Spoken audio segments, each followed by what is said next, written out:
ঢাকা থেকে নন্দীর বাজারের উদ্দেশ্যে ঠিক রাত 8:30 ঢাকা নদীবন্দর থেকে ছেড়ে যাচ্ছে এমবি তরঙ্গ 1 নৌযানটি। নিয়মিত এই নৌ রুটে চলাচল করছে এমবি তরঙ্গ 1 নৌযানটি। এমবি যুবরাজ 7 নৌযানটির থাকার কারণে কিন্তু সোজা বের হতে পারছে না, এই কারণে কিন্তু একটু বেঁকা হয়ে বেরোচ্ছে নৌযানটি। দেখতে পাচ্ছেন এমবি তরঙ্গ 1 নৌযানটি ঢাকা থেকে নন্দীর বাজার মিরগঞ্জের উদ্দেশ্যে ছেড়ে যাচ্ছে এবং মাদারীপুর হয়ে কিন্তু নৌযানটি বরিশালের মিরগঞ্জে যাবে।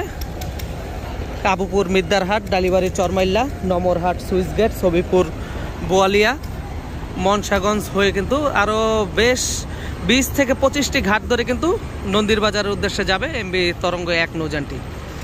আপনারা সকলেই ভিডিওটি দেখুন, ভালো লাগলে লাইক দিয়ে কমেন্ট করুন, আর এই চ্যানেলে নতুন হয়ে থাকলে অবশ্যই চ্যানেলটি সাবস্ক্রাইব করে পাশে থাকা বেল বাটন বাজিয়ে দিন। ধন্যবাদ সবাইকে, আসসালামু আলাইকুম।